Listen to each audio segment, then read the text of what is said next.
Friday edition of Real Talk with the distinguished gentleman, Keith Smith. It's going to be a good show, guys. I can already tell in the pre-production meeting and the preparation and the research and all the planning for today's program that it's going to be a fantastic one. Judah Wickower is nuanced. Keith Smith is researched and well-read. I'm ready to rock and roll. He's got his coffee over there. He's had his computer on his charger all week long doing research for Real Talk. The charger stays plugged in, charging that computer over there. And it absolutely does. This shows... Are you giving me up in front of all these people? No, I'm giving you props. Oh, I'm giving you props, my friend. How you feeling? I'm feeling good. I feel better once I sip this cup of coffee. Did you say something about a pre-production meeting? You mean all about 13 seconds of it that I was late for? But you got your coffee. I got my coffee. I have my priorities straight. The one thing I know about Smith is he loves his coffee. I do. You know, it's a habit I got into when I was in the service and just never got out of it. On the old text message chain today, with the good friend Neil Williamson, a pair of clippers was. Maybe you should get them. Thank you for the prop reminder. Why don't we start the program? Keep it on a one shot, and we'll let Keith get rocking and roll it. Judah, for the sake of time, I'm ready to rock and roll.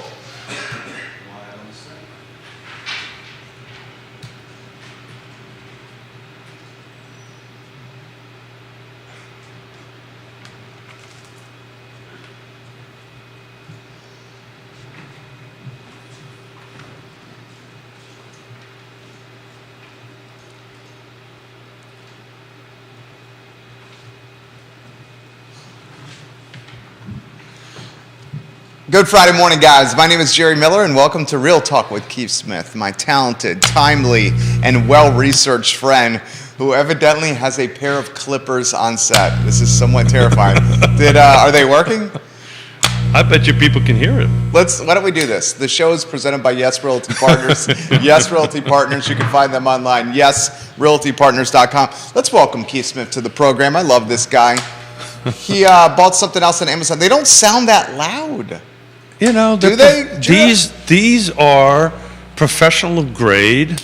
Oh, that's a great brand. That's the Wall brand. These are professional grade. I love that camera, Jude. I reached out to my... He's got you on the crystal ball camera. That's great. Ball camera, look at that. Yeah. Those are the clippers that could potentially shave Keith Smith's mustache. I spent... I don't want to know if you've shaved anything else over there. Is that what he was going to say? I mean, no, that's not what I was going to say. I had to stop. Little ears. I know. That's why I stopped. Little ears. Speaking of little ears, I had a great conversation with Katie Pearl yesterday. Oh, love Katie Pearl. Katie, are you watching? Love Katie Pearl. She had a couple of questions I was able to help her out with. But no, in my preparation of removal of my mustache, because I've lost this bet, it's just a matter of when I'm shaving it off. Are you conceding? Not officially. Okay. You just know that. I'm preparing for it. That's your lose. Good and so I asked my sister, what should I buy? Who's a professional hairstylist. Yeah, she's in the game. She's in the game, and this is what she suggested about. So I got it, and it's ready to go. I'm ready to go.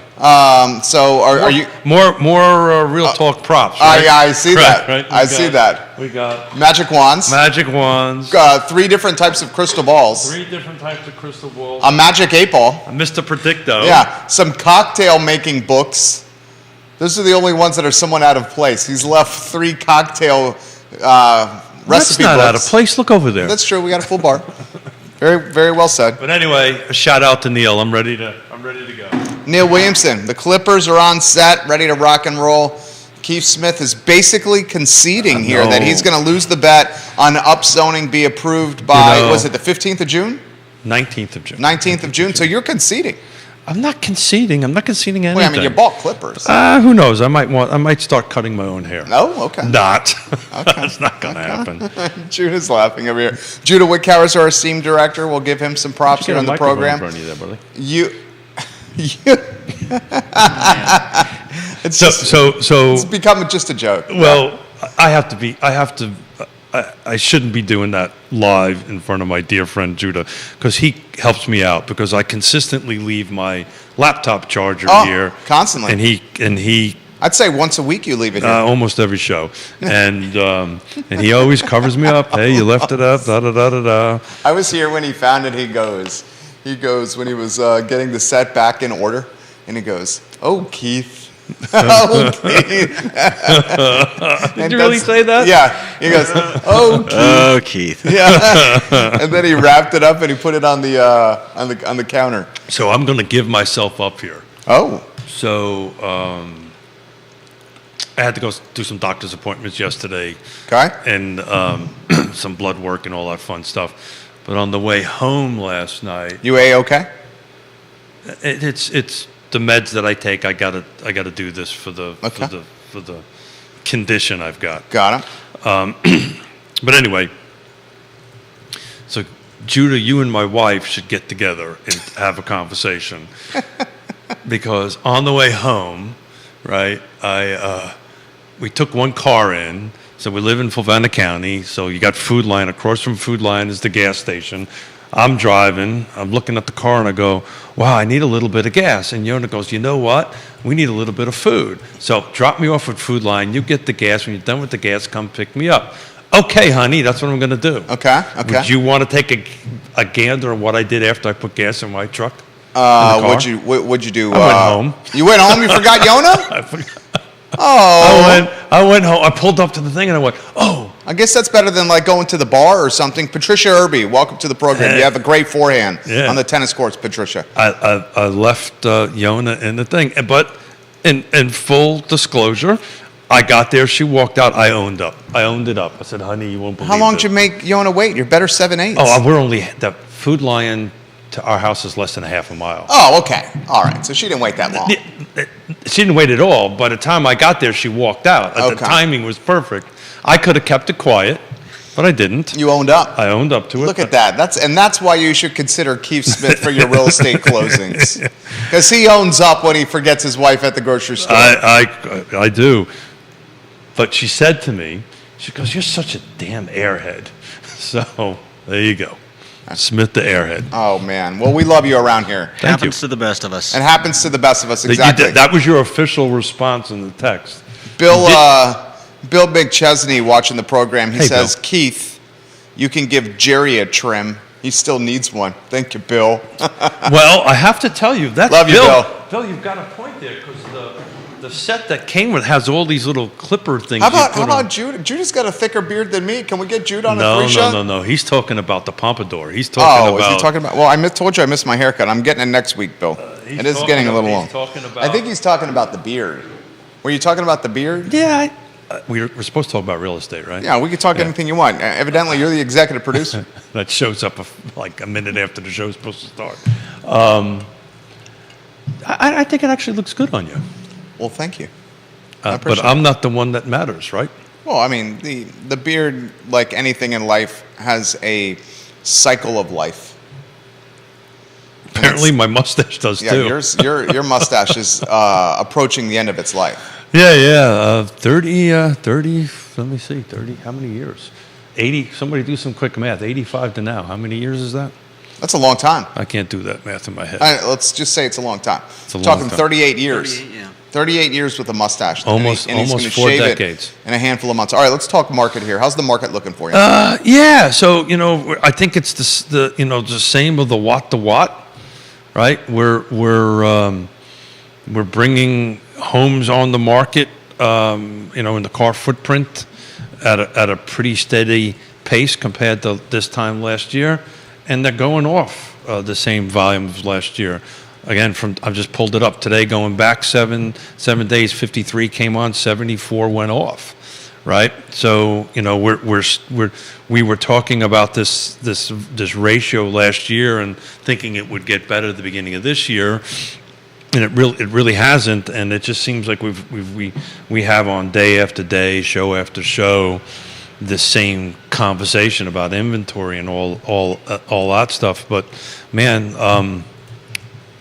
That's it's just doing that. And if you take a deep, and I said this earlier this week, if you take a deep dive into the pendings, what you're seeing though is a lot of the homes that were on the market for like double-digit days, 20, Yeah. 30, some triple-digit days, 100 days, are now coming off the market. So these were homes that probably went on the market in October and November, that kind of thing, that are now being sold. So I'm really super interested on what the volume, what it's going to look like the end of this first quarter. But it's not getting better. When was it? A couple of days ago, we looked at a home for our daughter in Richmond. Nice neighborhood. Nice. What neighborhood are we talking?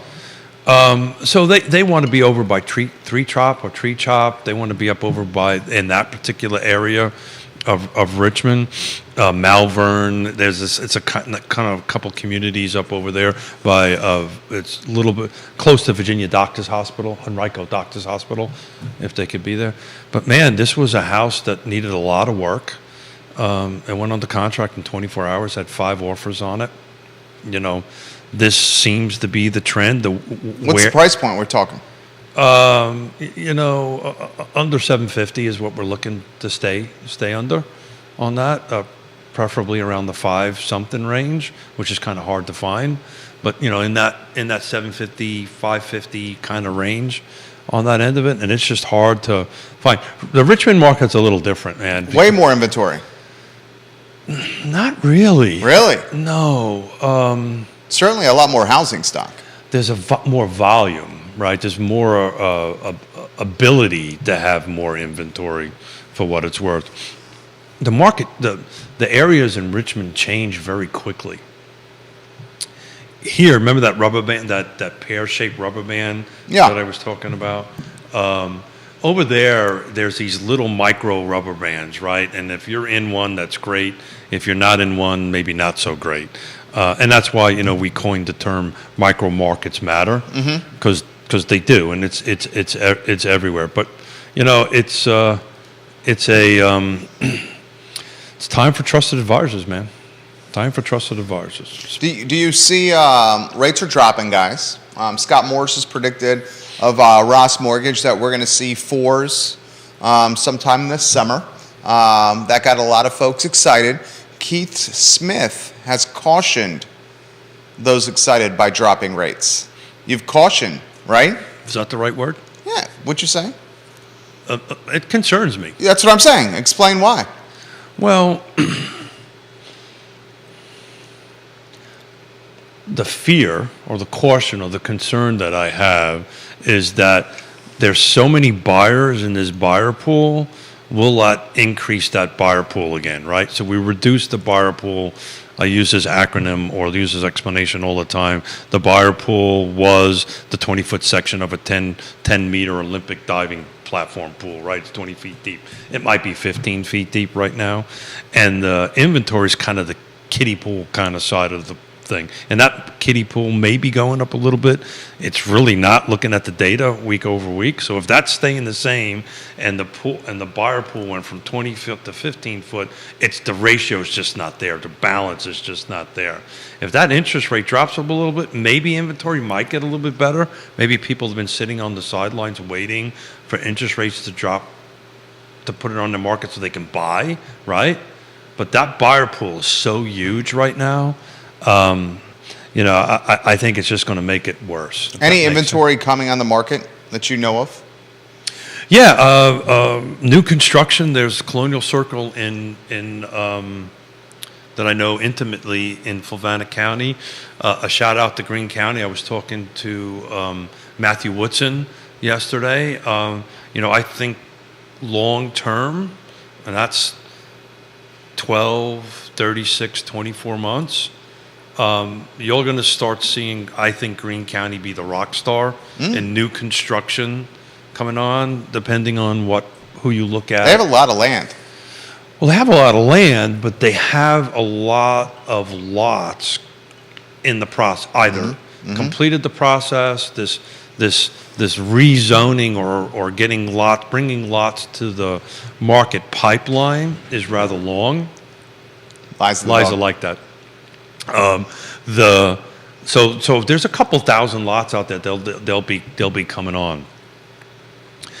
I'm in the middle of researching for the Real Talk with Keith Smith's market data, Nelson, and on the other side of the mountain for that. And actually, I was hoping to have Nelson ready for today, but as our viewers have pointed out, Nelson's a little difficult to break down. You really have to break like wintergreen down into multiple pieces.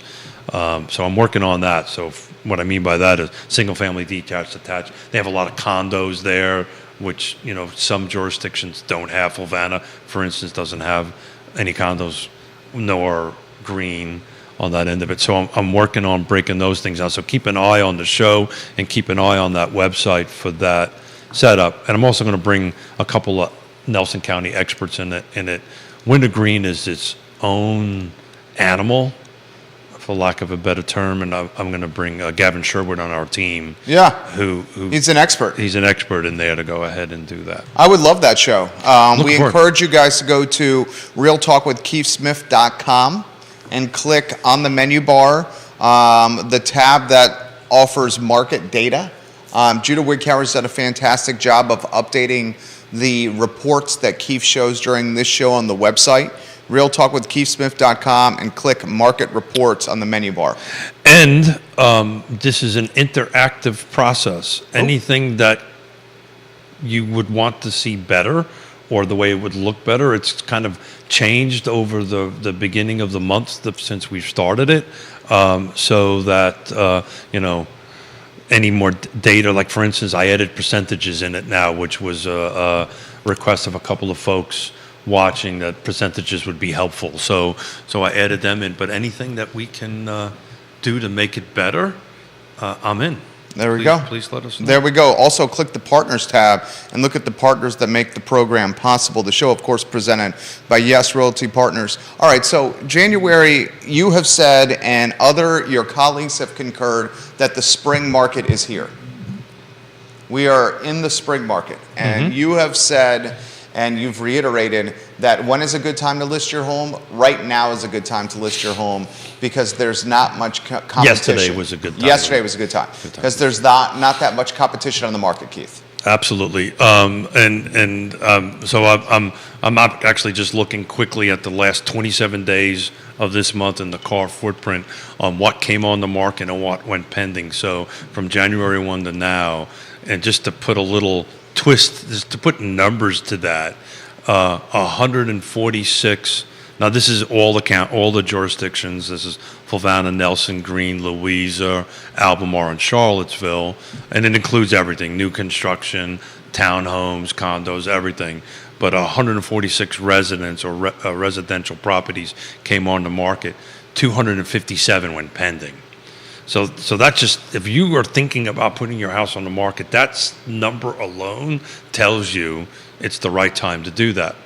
That being said, you need a trusted advisor, because if you're not in the right location, the right price, the right features, the right condition, that fifth one is timing may not work for you, right? So we need to determine location. That'll determine price, features, and condition, and then is this the right timing to put it on? But to make a long story short, now's the time to do it. I'll tell you, we're having conversations with folks that want to list, that we're having this conversation of, well, I want to wait. We talked about this on Wednesday with Scott Morris, with Ross Mortgage, that, hey, I want to wait until interest rates drop a little bit before I list. And we're, again, assuming they check all the first four rights, right? It's the right location, price, features, and condition. You may not want to wait because your competition may grow at that point. Your buyer pool isn't shrinking; it's probably going to grow. So if you're going to get in front of more eyeballs or more potential buyers now. That if we do this in May or June, or July or August, or when this interest rate kind of drops below 5, then people are going to start diving into the buying market, but also you're going to start seeing an uptick of people that may be sitting on the sidelines for listing coming in. So if we're in the right place now and you're ready to do this, listing is the right time to do it. Comments coming in fast and furious. Patricia, Cool. I saw your Patricia fingers Irby, the talented tennis player. She's very good. She says, I agree. The spring market has already arrived. Spring market's already arrived. Folks from Nest Realty, welcome to the show. Some folks over at Avenue, welcome to the program. Hey. Please shoot out the realtors that are watching. Right, this is. We really don't have much of a schedule, show flow set for today. We really want the viewers and listeners to kind of. Well, let's ask Patricia a question.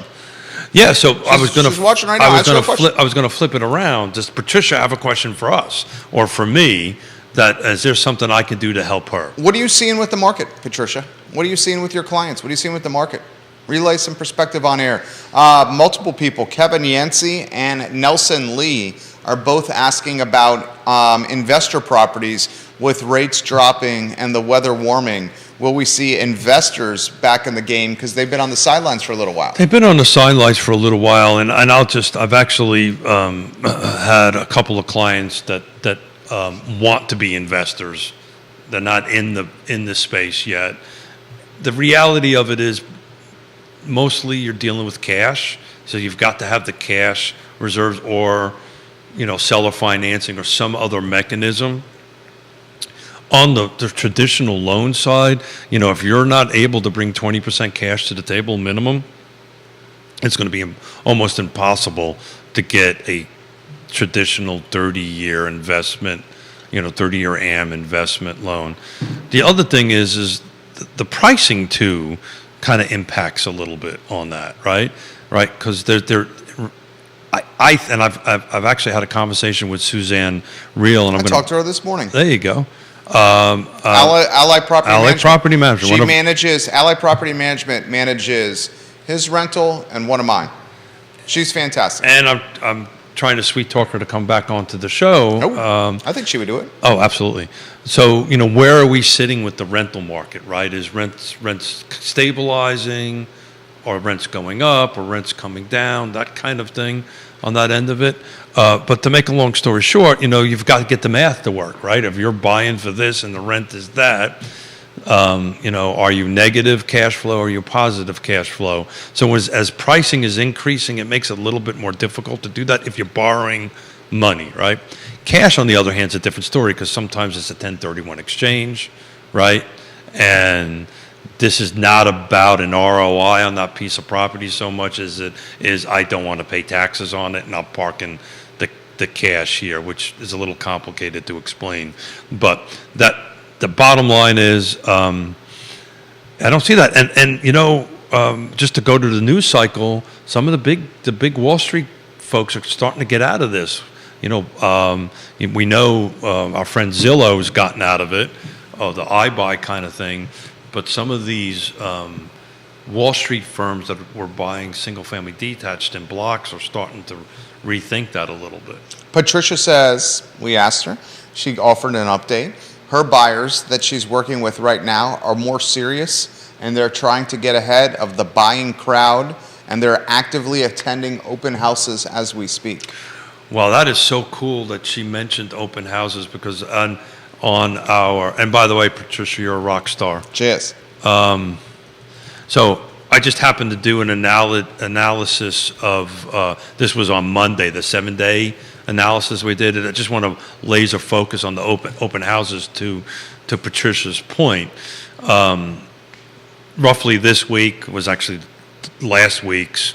Last year, that same week, there was only 3 open houses. This last week, there was 18. Looking at the current open house list, just to kind of give you an idea, there's right now, as of this moment, there's 34 open houses. So we talked. That's a lot. We talked about this a long time ago, right? Would open houses ever come back? Yeah. They're coming back. Well, in the beginning of COVID, the prediction was that the open house would be completely forever eradicated. Yeah. Uh-huh. Remember? Mm-hmm.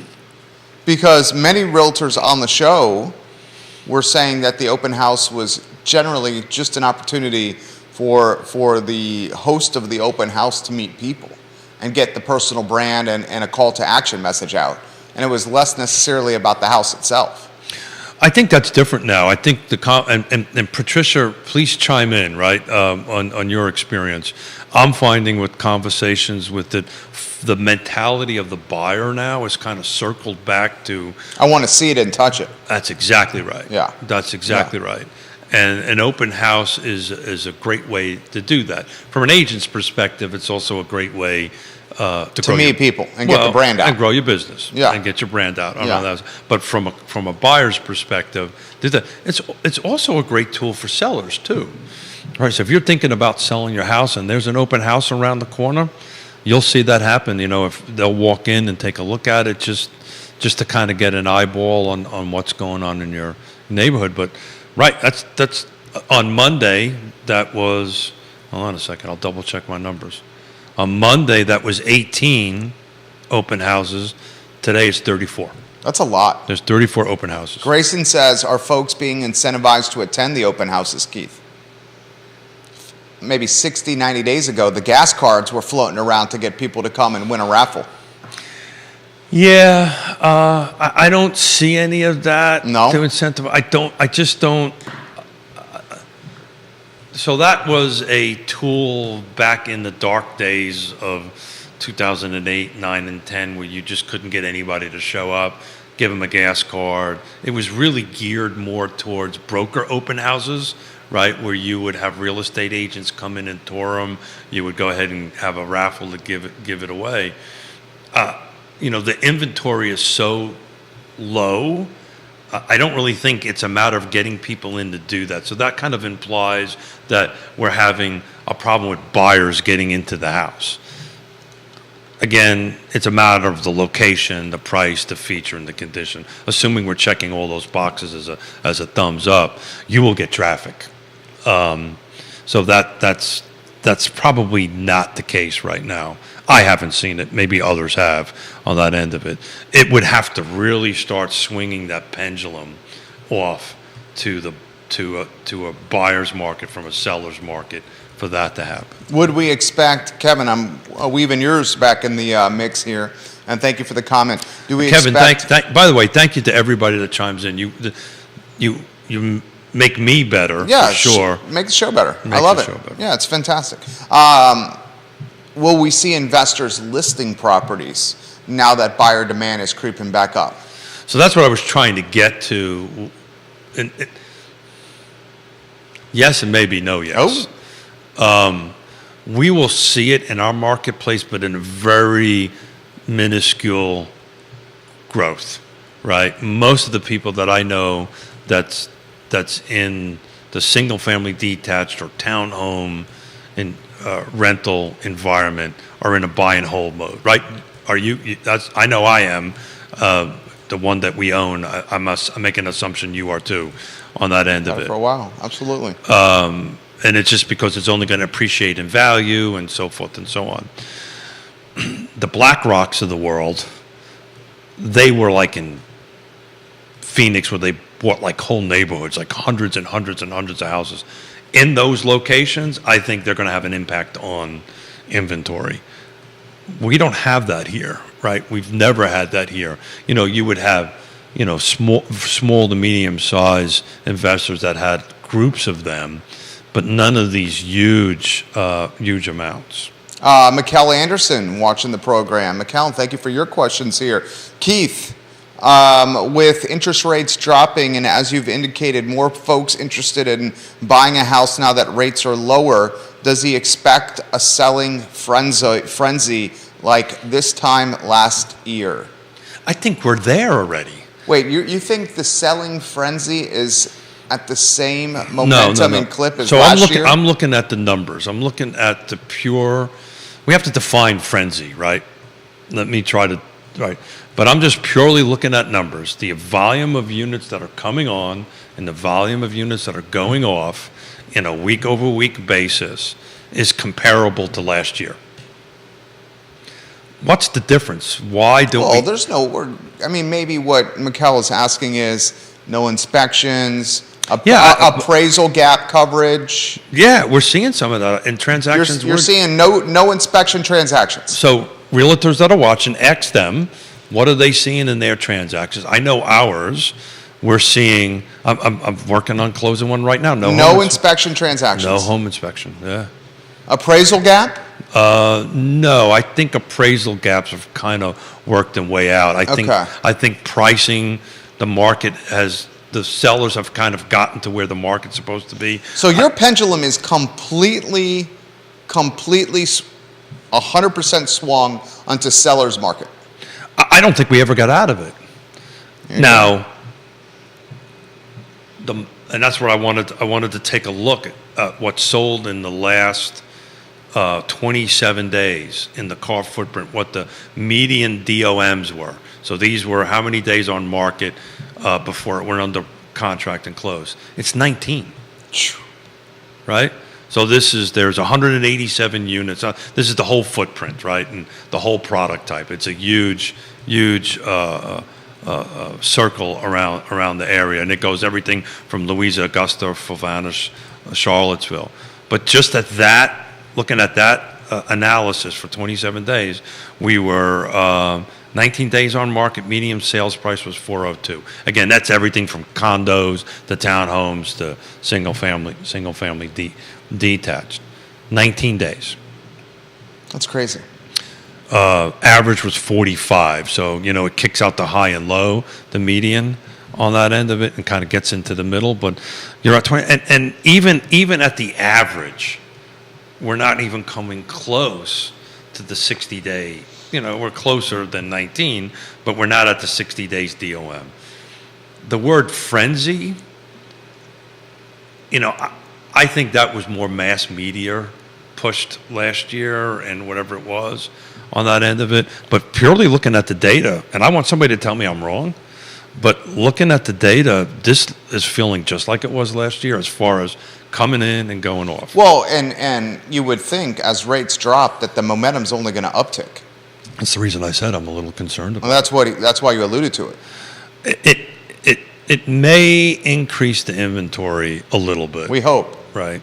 But look, the only way inventory really, and this is a shout out to my friend Neil Williamson, the only way inventory really is going to increase is the local jurisdictions are going to have to allow more building, right? Take Charlottesville. Mikkel follows up and he says, inventory increase is going to be difficult with nothing left to develop in Charlottesville. Kevin asked a similar concept or question, where are the dirt parcels that someone could build new construction in Charlottesville? So multiple people asking about new construction. The only path forward on that is the flum. Is losing my mustache. Right. There is no areas in Charlottesville to develop. I mean, I'm sure there's a few, but it's significant. It's not significant. If they are available, they're uber expensive, right? And the math doesn't work. The path forward is exactly why why I bought a pair of expensive clippers. How much were those clippers? Enough. And you know me. You have champagne taste. You got the top of the line. Beer budget, though. You got champagne taste. Well, Mrs. Smith keeps me on a beer budget. Wall hair clippers for men. Good Lord! No. Well, I got the whole kit, though. I know. I got the whole thing. I bet you did. It's that one, and then it comes with the little one that just does the little mustache. Oh, that's very nice. Yeah. Very nicely done. On that end of it. But in any event, you got Smith's ADD now kicked in. Thank you.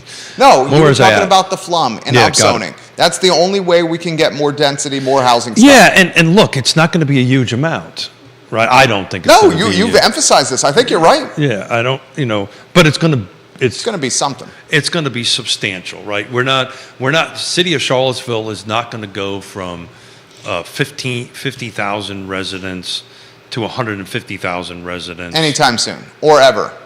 Because of this. It may go from 50,000 to 55,000 or 50, somewhere in that range. I mean, I'm just guessing at this point. I have no statistical data to prove that, on that end of it. But it's just not going to increase it in that thing. But any incremental increase is going to help down the line. But Ned Galloway and I, if you can Tag Ned. tag Ned, are doing these. Come on the show, Ned. Maybe a special Well, announcement. he Ned. knows. Believe me, I got it. Believe Special me. announcement, Ned. We love you, Ned. Yeah. Well, we're gonna shut up before I get into trouble. But the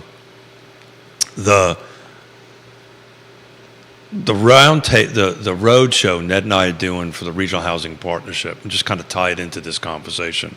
We're doing it for the purpose of, you can't have this conversation about housing in Charlottesville without having the conversation of housing in Greene or in Fluvanna or in Augusta or in Waynesboro. Anywhere. Right? Because we're so interconnected now. Of course.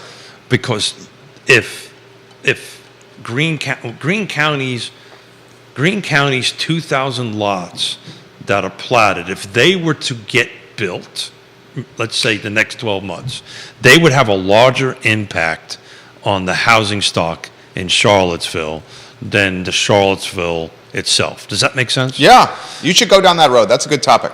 Yeah. So I've always preached this. I've never done it on the show. Maybe I have. I just don't remember it. I've never preached this, but it's part of the reason why 3 or 4 years ago I raised my hand and asked if we could create this regional housing partnership, and it's built on bringing all the jurisdictions and the public and the private, all the folks in the housing space together under one roof to talk about how we can do this. Because housing, even though I talk about micro markets matter, right? That's helping individual buyers and sellers. But if we're going to increase the pool of available homes to buy, in my opinion, requires a regional approach to it. And I will tell you, in some jurisdictions do not like me saying that. They don't think that that's the right approach.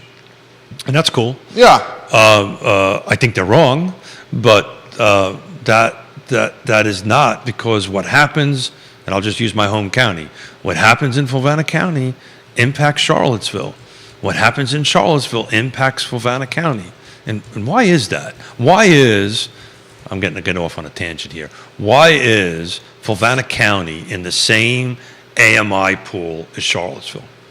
Tell us. Why is that? Well, I mean, the jobs are in Charlottesville. There you go. They're going to Charlottesville for work. There you go.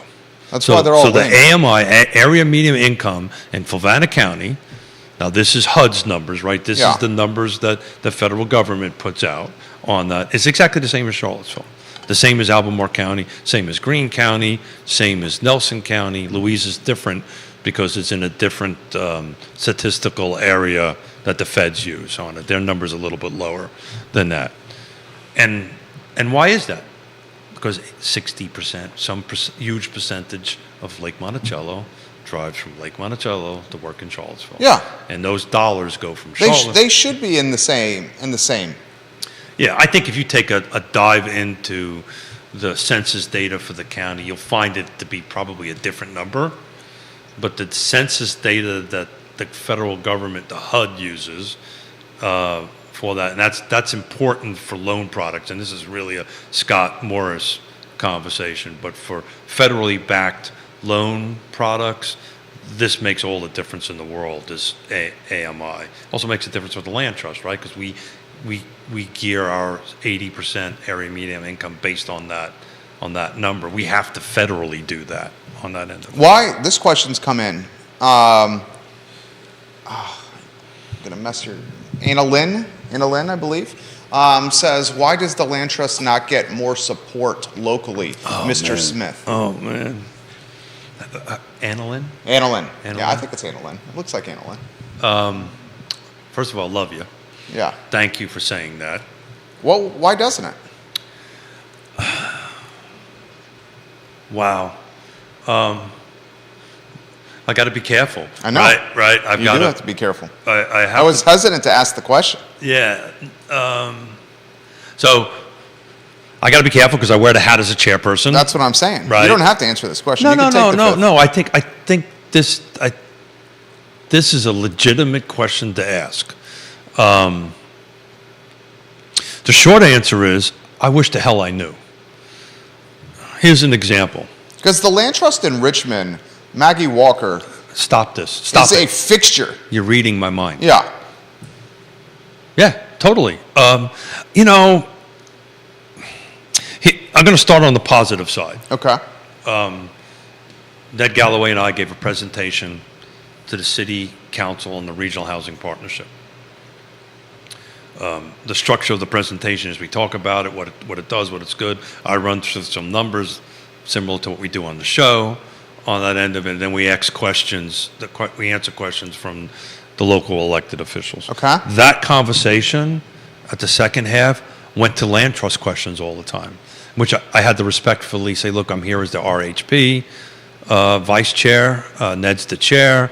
I'd love to come back to talk to you about the land trust at a different meeting because we have other nonprofits part of the regional housing partnership. I felt it was unfair to talk about one, not Sure. talk about all of them on that end of it.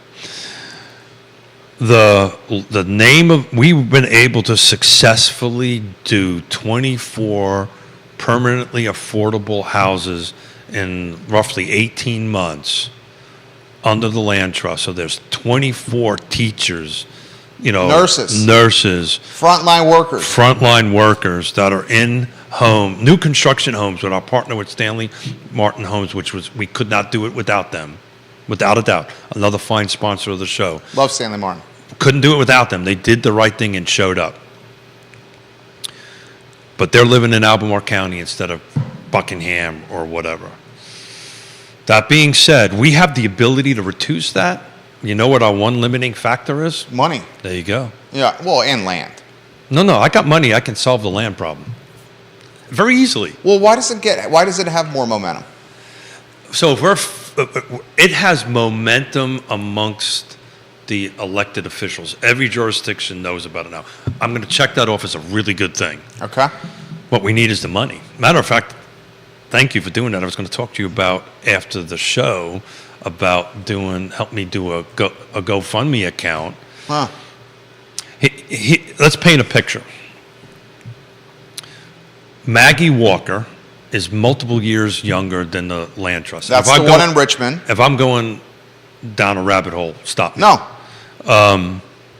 They started it, went out and reached out to corporate and local sponsors and raised $5 million cash. Right. They opened door one with $5 million cash. We got to beg, borrow, and steal for grants to go and do this. So let's paint this picture. We GoFundMe, right? And all of a sudden we raise $5 million cash.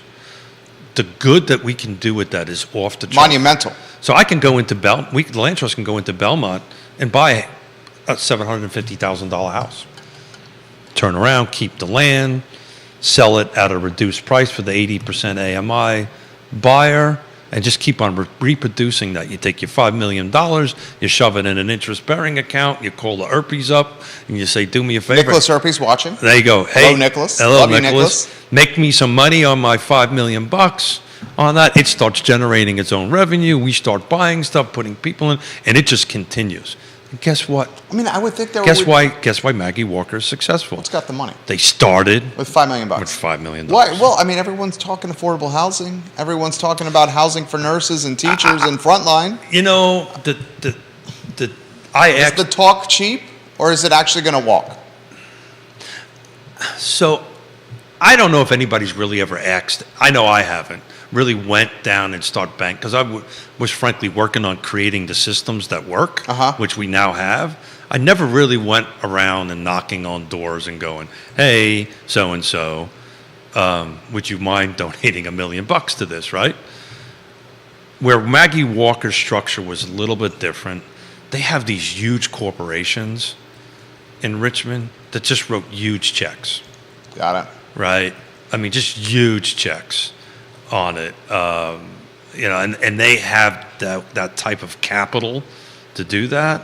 To DuPont, for instance, they just wrote a huge check, right? Here, we've got lots of individuals, but we generally don't have these large DuPont-style corporations, which is really UVA, right? That'll write $1 million+ check. We don't have it. That's the big holdup. Who is Tina Smith your mom? That's mommy. Mom. She sent me a friend request. Did she really? Yeah. Oh. Okay. Oh man, I can't accept her friend request because I'm at the max capacity. We gotta figure out how to accept Tina Smith's friend request. Oh, you better accept mom's request. We love you, Tina. If you don't accept mom's request, you're Love not you, going Tina Smith. you're not going to be part of the family any longer. Love you, Tina And Smith. she talks about you all the time. I Drives me nuts. feel like I know her. It's really the first I show up. There's two things she asks me. My dearest buddy that I was in the Corps with, Ray Beal. How's Ray? It's not like, how you doing, Keith? How's Ray? And then the other thing, how's Jerry doing? How's the baby, actually? That's the the real baby? question she asks. Our son is doing great. He is 2 months old today. 2 months has flown by. The mother of five. That's our youngest. Our oldest is almost 5. My mother's oldest of 5. Let's see if I get this right.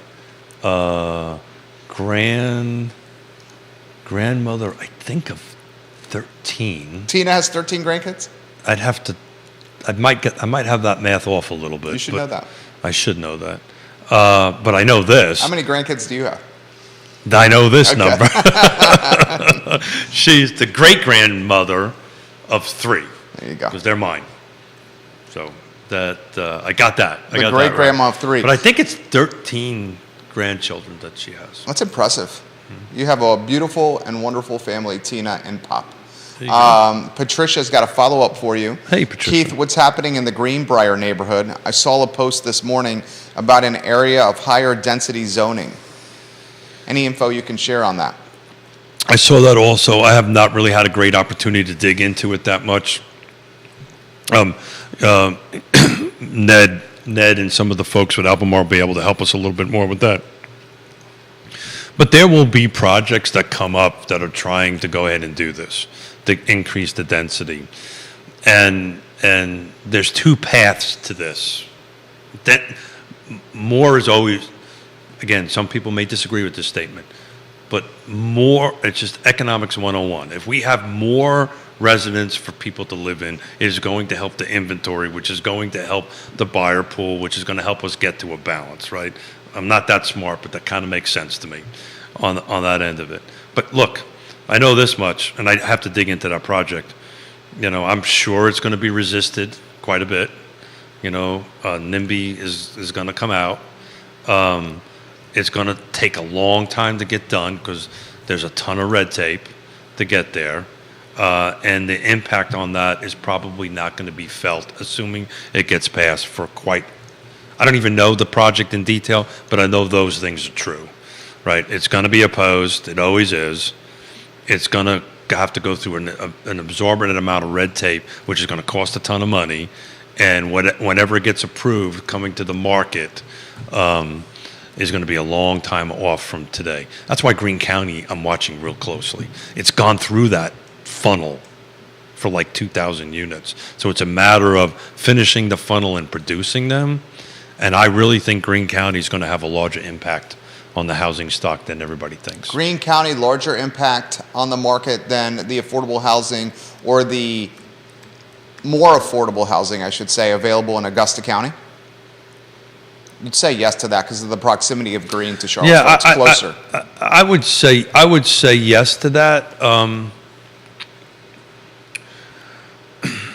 It's funny. We've got a client that Yona and I are working with that, again, we can't find, and there was a huge reluctance to go to the other side of the mountain, and that's where we're going now, right? So we've kind of went through for the last couple to 3 months, not being able to find something. This is this $250 price point. Can't find anything. She has some very specific needs on it, which kind of precludes townhomes. So it has to be a single-family detached home. She needs a little bit of land for again, a very specific reason to her. So we're on the other side of the mountain this weekend looking because that's kind of where it's at. Not happy about it right? She does not want to make that trip. She consider renting? Well, that's what she's doing now. It's funny, I didn't even think of this. You asked me the question, are people, investors selling their property? That's what's happening to her. They're selling her single-family detached home. It's not an investor scenario. Well, technically Can she buy that one? No. It's a family thing, right? So they're technically not selling. I got to be careful. I can't give Sure. too much details on it. But it's not going to hit the regular market. Keith is selling it to Judah because Judah's family. That's what's happening with that transaction.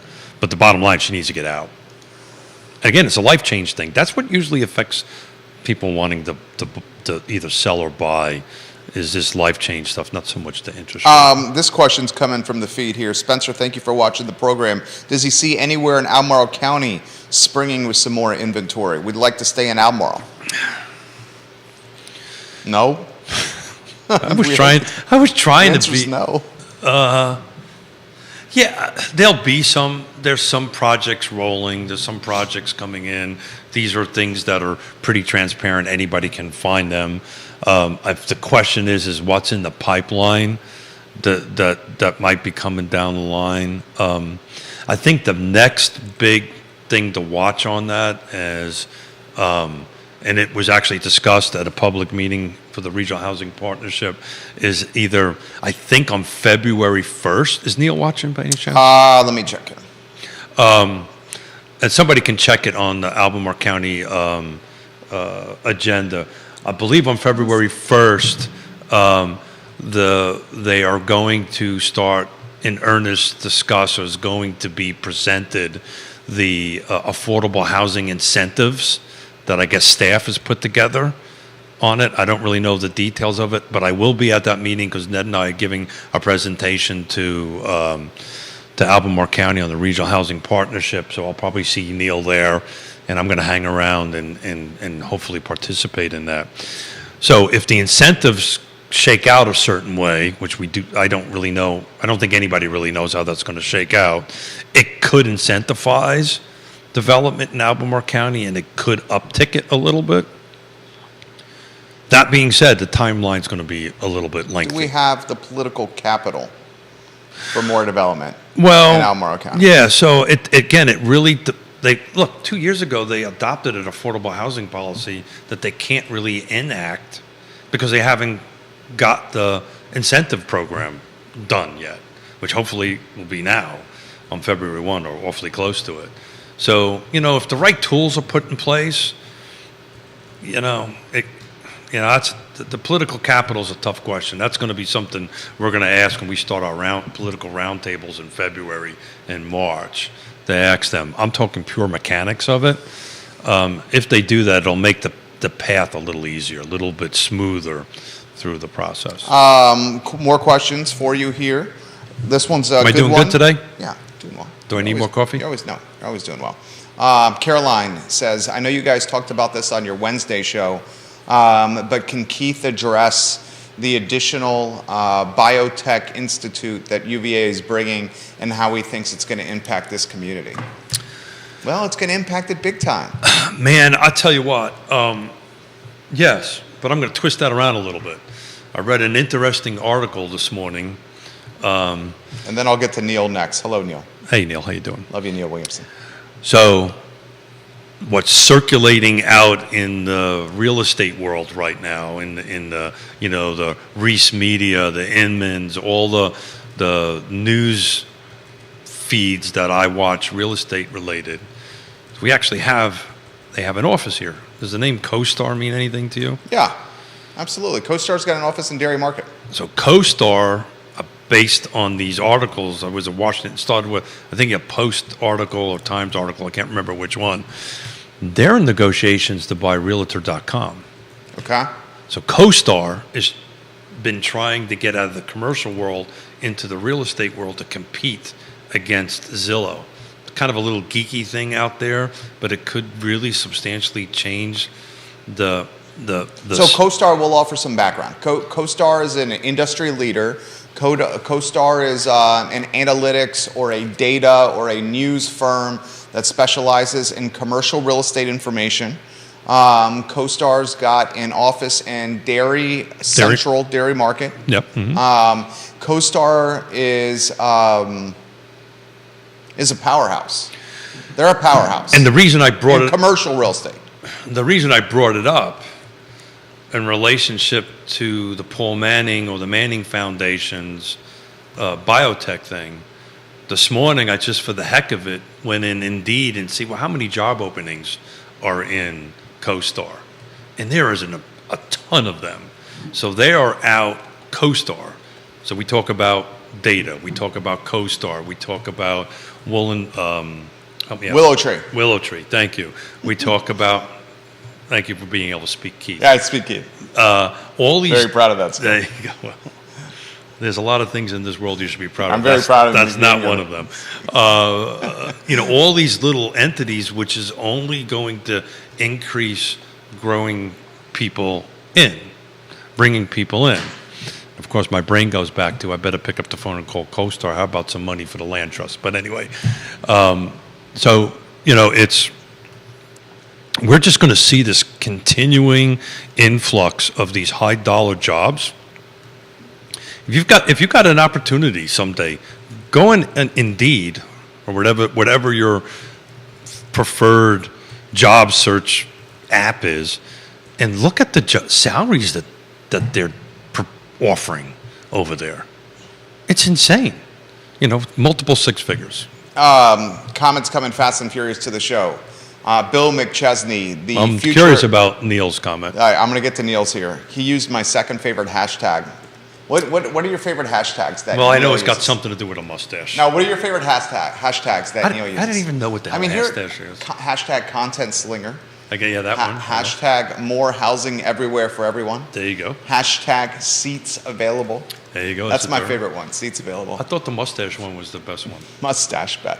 We'll get to Neil's comment first. The mayor of McIntyre, the future land use map, medium intensity residential areas in the Greenbrier neighborhoods are around Charlottesville High School and Greenbrier Elementary.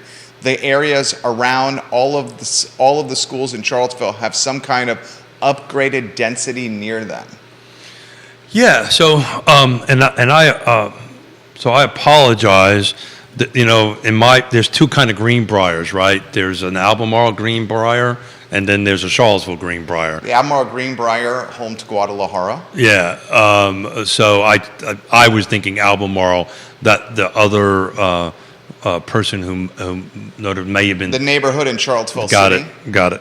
So Neil doesn't change my analysis, but thank you for clarifying. Absolutely. Neil, expand the Albemarle development area.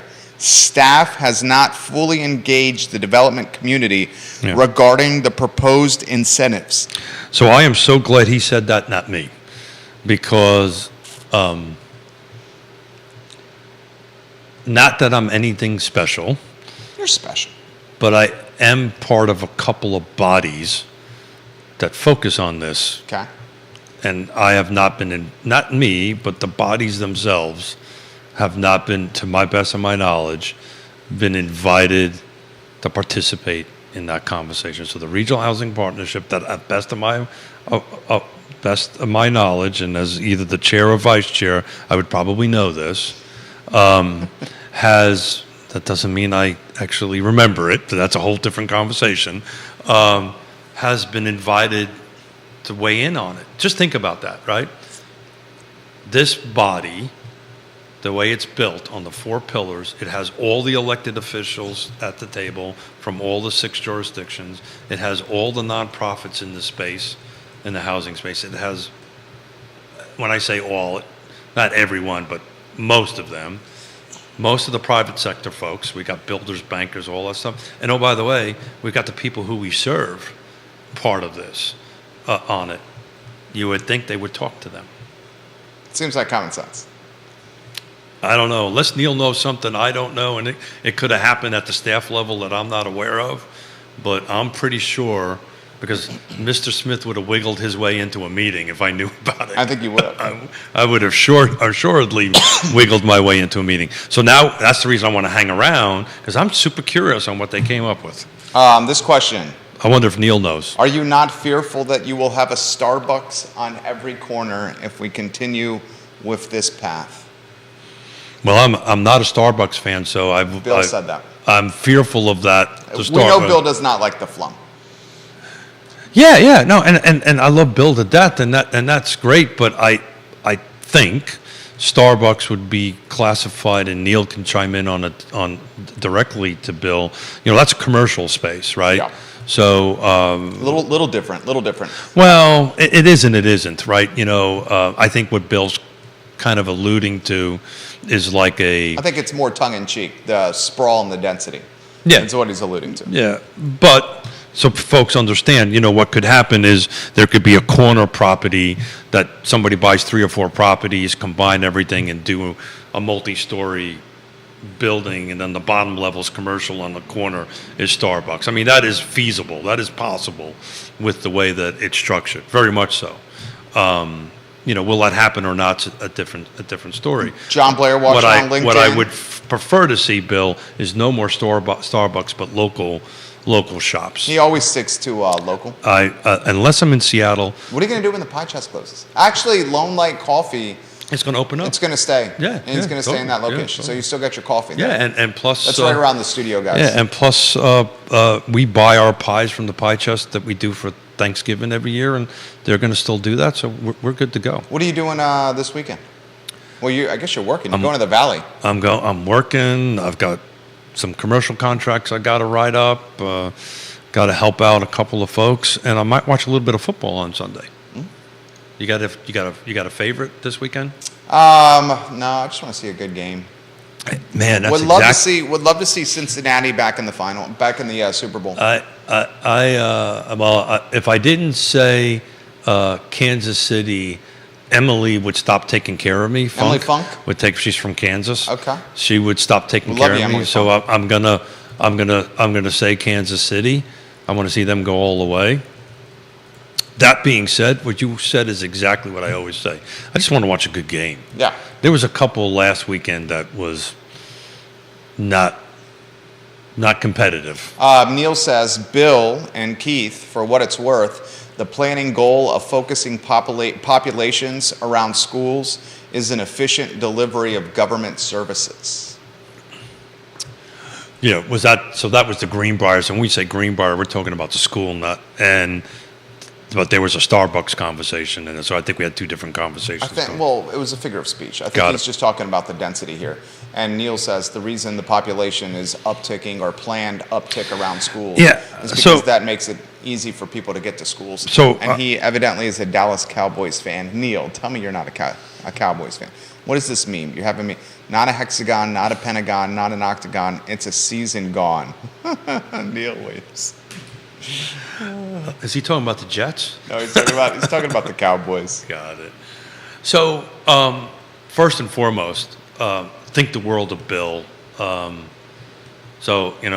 love all the viewers and listeners. love all the viewers and listeners. I love, and that's what's so great about what we do. Everybody brings their own opinion, and we debate it and we talk about it. Yeah. But I got to tell you, I was reluctant to even talk about this, but I'm gonna anyway. Go figure. There is a very strong possibility my home, for the first time that I've been living in Fluvanna County, I will be paying. It may not happen, but if the stars align, if Albemarle County's budget process goes a certain way and Fluvanna's go a certain way, tax rates and all this stuff, there is a very distinct possibility my home in Fluvanna County, I'll be paying the same dollar amount, the same cash, as if it was in Albemarle County. So just think about that. I've got a home that's on 2 acres, 30 some odd 100 square feet, right? If I was to pick that up and drop it into Albemarle County, as a rule of thumb, I was always about $100,000 under, right? Just as a rule of thumb. There's a distinct possibility my little old home in Fluvanna County I'm going to be paying the same amount of cash as if it was in Albemarle County. Does that make sense? Yeah. So why is that?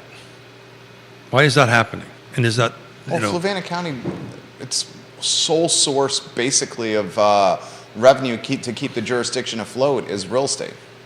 rooftops, Yeah. residential It's rooftops. rooftops. mean, it's not like you guys have a ton of businesses out there, ton of retail, ton of commercial. Yeah, I may be wrong. It may not shake out that way, right? It may be close, but there's a strong possibility if it cycles right, that could possibly happen.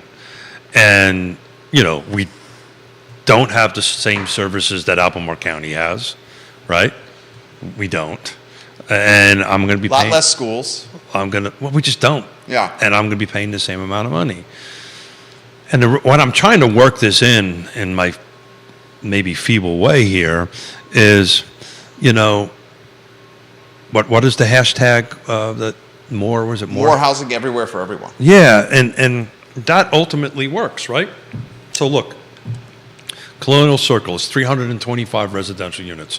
125 are apartments, which I'm proud to say are going to be for 60% AMI and under, which is great news. Help get that approved for that on that end of it. It's going to be about 200 single-family homes. We've got about 80,000 square feet of commercial.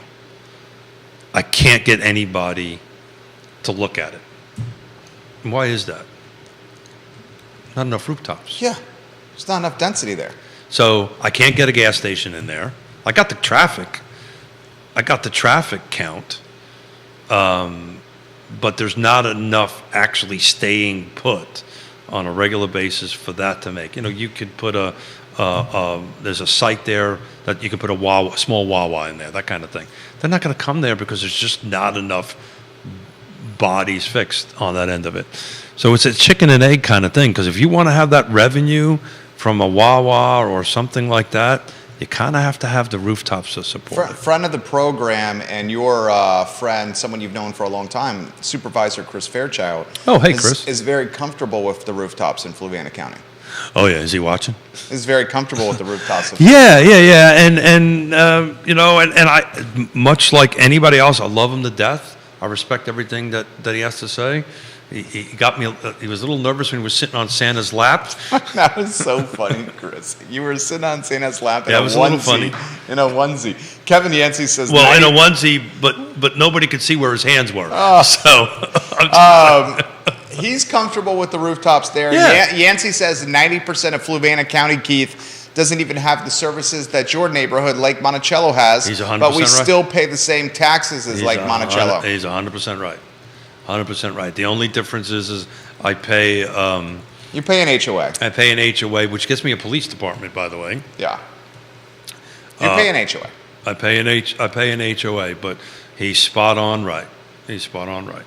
It's now, it may not be globally. It may be just me, because I'm in a unique type of property in Lake Monticello, right? Because on that end of it, so The acres.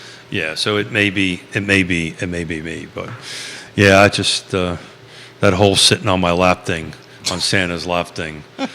I'll never forget Supervisor Fairchild sitting in your lap in a onesie Yeah.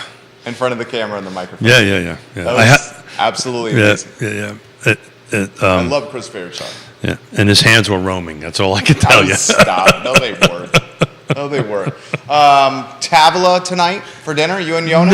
No. Mrs. Smith is not feeling well today. Okay. Kind of got this little chills, headache thing that apparently is floating around. So she is at home, and I am going to bring her a little ramen soup for dinner tonight. So she's working. Ramen from where? Great question. Bad Luck Ramen Bar. There you go. That's it. X Park, right That's around it. the corner That's from US it. Realty Partners. That's it. We were just talking about the Bad Luck Ramen Bar the other day, Judah. Yeah. So how do you like it? We've never been. Have you been? I haven't been. Have you? So that's just an Not to the new place. No. Well, it's really not a new place. It's the same place. Well, they Right. rebranded the restaurant. It's still in North American Sake. and it's still the same menu. Well, it's a different menu. Now they're focused on ramen, where previously they had because we've sushi always and poke. Yeah. no. poke bowls. I hate to disagree with you, fine sir. I always got my ramen from there. Well, no, they had ramen before. There's only like 2 or 3 They're options. focusing even more on ramen and not the other items. Am I right there, J-Dubs? Well, I went That's to go my there impression. on Friday, Yeah. last Yeah. Friday. I couldn't get in. Great. Yeah, Ramen's good. you You a know. ramen fan? Robin? You don't like ramen? Oh, ramen. Yeah. I like ramen. Or as I say it, Roman. Did you think I said Robin? I heard Robin. Oh. Yeah, I do like ramen. Yeah, Robin's good. I usually get the cheap stuff, but Oh, the ramen You in mean a the pack? college kid, the stuff? yeah, the Throw it stuff in that a comes thing. in a little packet. Yeah. Well, I'll tell you, Seattle is like the mecca of that kind of food, Thai food, ramen, and all that stuff. And we had ramen. We were out there, and I'll tell you, I actually like their ramen better than what I had out in Seattle. Oh. Just for what it's worth. So, what are you doing this weekend, fine sir? Spending time with the boys. Got Saturday. It's double sun duty on Saturday. I'm giving the missus a little break on Saturday morning. Oh. She's going to do a little sleeping in and a little breakfast, little coffee, little quality time to herself. Evidently, a 2-month-old and a nearly 5-year-old are a lot of work. Well, you're going to find out. Oh, I no doubt about it. I say it once, I'll say it again. The hardest job in America is that of a stay-at-home mom. Stay-at-home mom, Well, you guys are rock stars. So, as a side little job, we release out grandparent duty. So, if you ever want to give What's us the fee? for you, nothing. Oh, you're so nice. No, You've it'll raised- cost you in other ways, but I have no doubt. Tina, you've raised such a gentleman over here, Tina. And you too, Pop. well, it's funny, and that's not funny. You should be so blessed and lucky to get here. You will get to this point one day. But my 2-year-old granddaughter knows how to FaceTime. Yeah. Yeah. So she She may not hold the FaceTime correctly where that her face is on screen all the time. literally, But they know how to FaceTime. They push that camera button. It's pretty impressive. literally, it blew my mind. So we're getting ready at 6:30 in the morning, whatever it was, and I got a FaceTime call from my daughter. Yes. Oh, okay. Yeah. We got a problem, and all I see is a nostril, Yeah. Sounds like our son. and she's running around, and the nostrils going all over the place, and calling me Pop Dad, and she loves the dog. So where's Forrest? And I got to tell you, there's nothing better than feeling than that in the world, and everything else is secondary to that. That is really an awesome feeling. I can't wait. It is unbelievable. I certainly love these two little boys with all I got over here. Keith, you are a stand-up guy. Oh, stop What's the plan for next week with your talk show? Yeah. So we're going to talk after the show. We're going to do a little post-show production stuff. Okay. Trying to balance some stuff out. But what I'm working on is February and March, trying to turn out Friday shows into more local political roundtables. You know, I really want to start having this budget discussion with each jurisdiction. Bring in Chris Fairchild, Tony O'Brien again, and say, okay, tell us what's going on in your county, and talk about budget, because these budgets are going to really be the ones that are going to drive what it's going to cost individuals, their tax rates on that stuff. So we're going to do that. I'm kind of lining up all the local jurisdictions on that. And Wednesday will be Scott, and Monday at the moment, I was going to try to talk about Nelson County and Wintergreen, but the two folks that I wanted to bring in have some scheduling conflicts. So maybe just you and I on Monday. But, Love it. But Monday I was planning to take a deep dive into Wintergreen and Nelson County, but I'd really need a couple experts for that, and I'm trying to organize that schedule. You are a talented on-air broadcaster, my friend. Oh, stop it. When is the 31st, by the way? I sincerely mean that. The 31st is 4 days from now, right around the corner. Let's see. It's the 31st.